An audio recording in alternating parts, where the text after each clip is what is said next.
For decades, the lights of Paris, Lyon, and Marseille have glowed with a silent, invisible power. This power comes from nuclear energy, the cornerstone of France's modern identity. Nearly 2/3 of the nation's electricity flows from its vast network of reactors. But the fuel for this nuclear dream, uranium, has a story that begins thousands of miles away, deep in the Sahara Desert.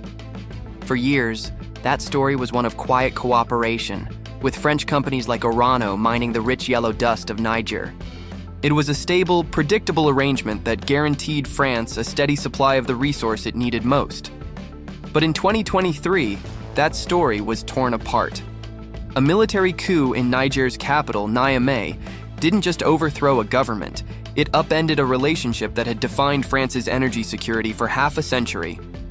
The new leaders in Niger looked at the old mining deals and saw a legacy of exploitation. They questioned why their nation, rich in uranium, remained one of the poorest in the world.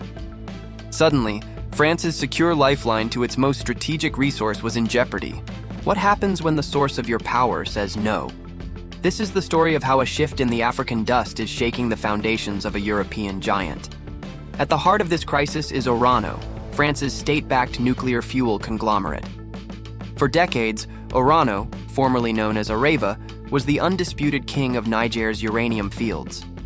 It controlled major mines like Somer and held the rights to the Imuraran deposit, one of the largest untapped uranium reserves on the planet. This wasn't just a business operation, it was a matter of national strategy for France.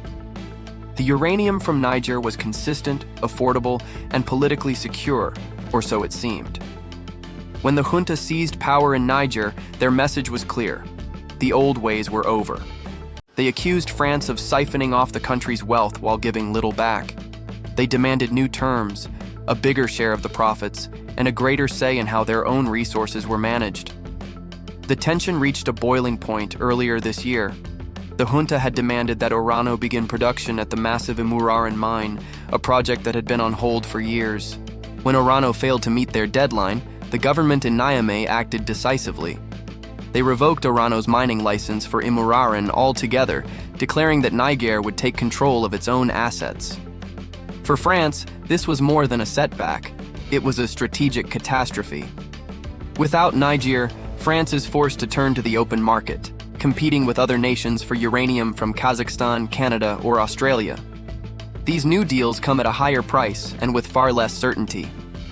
Uranium immediately felt the financial blow. With exports from Niger frozen and its staff forced to halt work, the company reported hundreds of millions in potential lost revenue.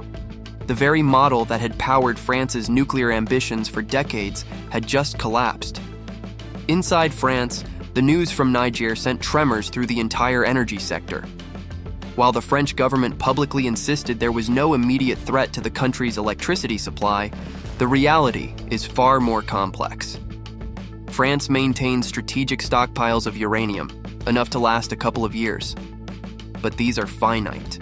Uranium supply chains are not built overnight. They require years of investment, exploration, and diplomatic trust. The loss of Niger wasn't just a logistical problem, it was a geopolitical one. Investors grew nervous, questioning the long-term stability of France's energy independence, a concept that has been a source of immense national pride.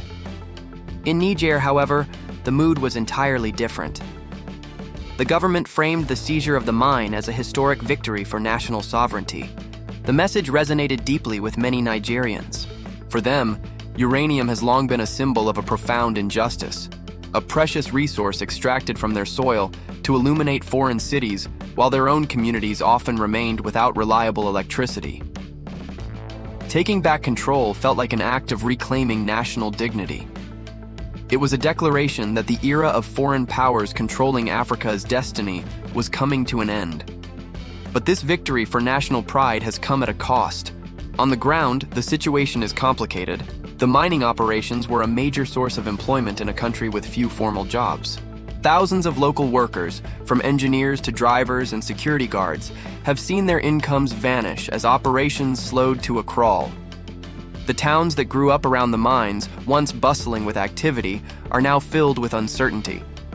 Niger's government hopes to find new partners, perhaps from Russia or China, who have been eager to expand their influence in the region.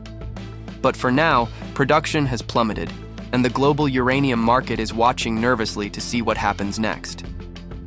The crisis in Niger is part of a much larger story, the rapid decline of French influence across West Africa. In recent years, a wave of military coups has swept through Mali, Burkina Faso, and now Niger, toppling pro-French governments. In their place have come leaders fiercely determined to break from their former colonial ruler. French troops, once there to fight extremist groups, have been expelled. French embassies have faced protests. And now, the final pillar of French power, its economic dominance, is being systematically dismantled. The uranium conflict is the latest, and perhaps most significant battle in this broader struggle for a new kind of independence. For the average French citizen, the political turmoil in a distant African nation might seem remote, but its consequences are closer than they think. Nuclear power is the backbone of France's commitment to clean energy and its promise of stable, affordable electricity.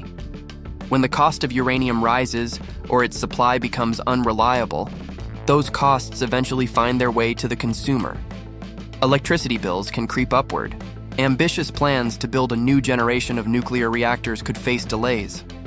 The cherished idea of energy independence, which France has championed for decades, now looks unsettlingly fragile. France is learning a hard lesson.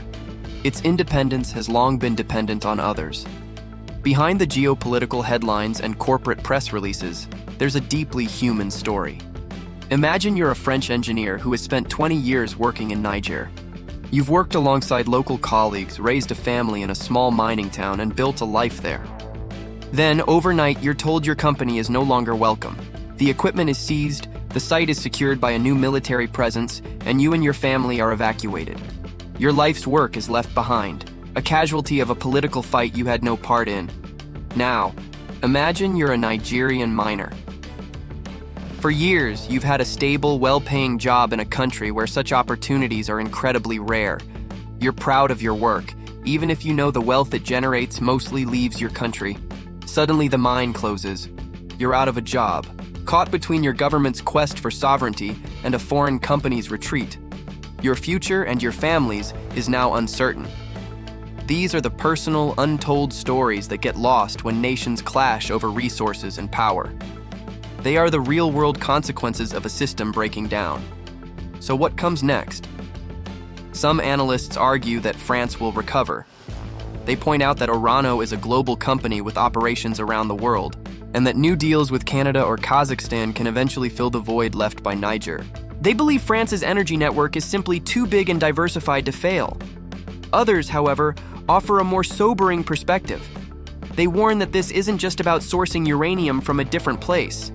It's about a fundamental loss of trust, a shift in global perception, and the end of a particular kind of power that France once wielded in Africa. The financial cost is undeniable. Orano's balance sheets show the strain, and investors remain wary. While dramatic headlines about a $500 billion crash might be an exaggeration, the true losses for France are far broader. They are economic, yes, but they are also political and symbolic. France's nuclear dream was built on a foundation of stable, if unequal, partnerships with its former African colonies. Today, that foundation is cracking under the weight of history. For nations like Niger, this is a moment of redefinition. It is a bold, risky gambit to assert control, demand respect, and rewrite the terms of their engagement with the world. The short-term price may be economic instability and uncertainty, but for many it's a necessary step on the long road toward true economic and political independence. What is certain is that this story is about much more than uranium. It's about who has the right to control natural resources, who benefits from them, and who gets to decide what is fair. For France, it's a harsh awakening to a world that is rapidly changing. For Africa, it's the dawn of a new, uncertain, but self-determined era. If this story has made you think, please consider subscribing to our channel for more deep dives into the global forces shaping our world. We believe in telling the stories that matter, from perspectives that are often overlooked. Let us know your thoughts in the comments below. Thank you for watching.